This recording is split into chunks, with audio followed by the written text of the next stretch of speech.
We learned a lot about classes and arrow functions. Let's now turn our heads towards new operators we'll be able to use in the future of JavaScript and we already can use today in our React project, the spread and the rest operators. Actually, it's only one operator, 3 dots. And yes, this may look strange, but the operator is just 3 dots. Now, if we call it spread or rest depends on where we use it. The spread operator is used to split up array elements or object properties. So we spread up an array or object.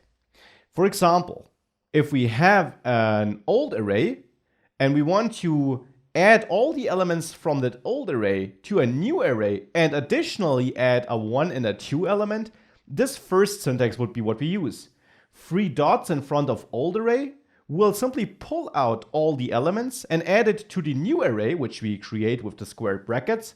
And also, of course, then we can add more elements to it, since we just used the normal syntax with squared brackets to create an array.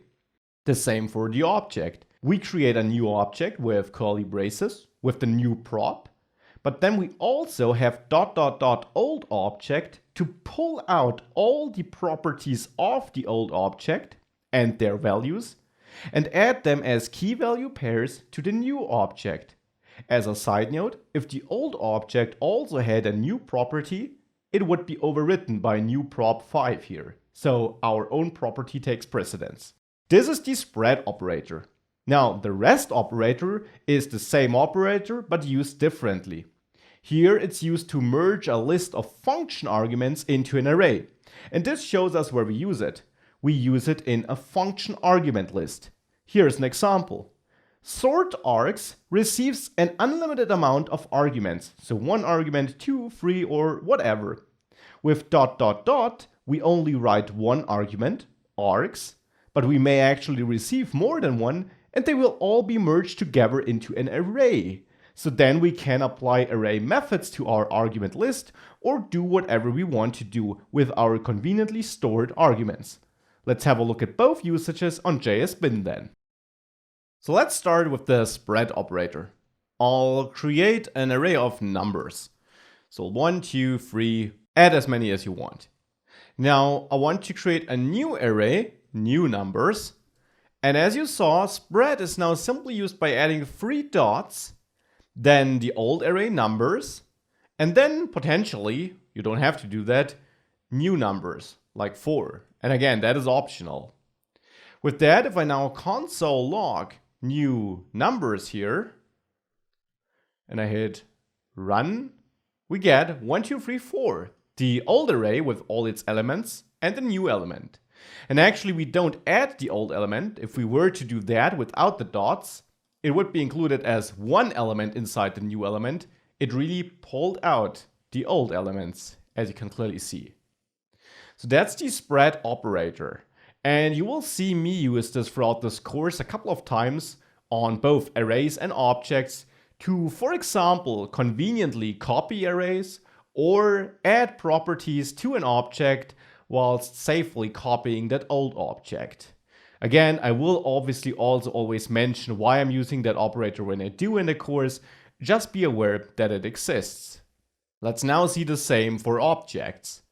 I'll create a person object here where I have a name, let's say Max.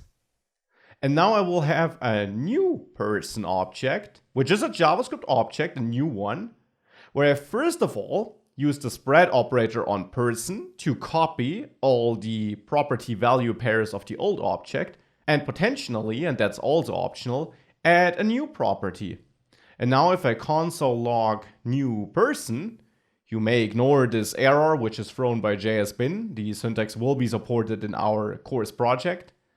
If we do this, you see object is printed here with name Max and age 28. So it's taking the old person and distributing it into the new person. That's the spread operator.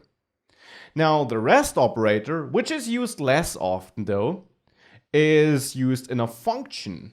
And you could of course also use a ES6 arrow function. So there we could have a filter function, whatever you want to name it. And we get a couple of args, and you don't have to use args here. You can also name this A or whatever you want, but you have to use the 3 dots in front of it. So then there you can simply return, and we could use the inline syntax here to write it all in one line without the return keyword. Here I'll use return. You could return args, and then let's say we call the built-in filter method, which is available on arrays. And keep in mind, the dots here are used as a REST operator, and that merges the arguments into an array, so we can use array methods like filter. Filter will execute a function on every element in the passed in array. So here we would get our element, and then we could use an inline arrow function to simply say return true or false, which filter expects, if the element is equal to 1. Now that might be a lot of syntax you don't know. Free equal signs checks for type and value equality, so that L also has to be a number. And this is just an arrow function we pass to the built-in filter method. So this has nothing to do with rest or spread. With that, we could call filter, and let's console log it to see something.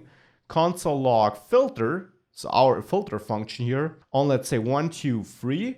And actually, we should only log 1 here, as an array though, because we filtered this array, which is created with the rest operator with the 3 dots here. So that's rest and spread. Again, spread is the usage of the 3 dots you'll see more often in this course.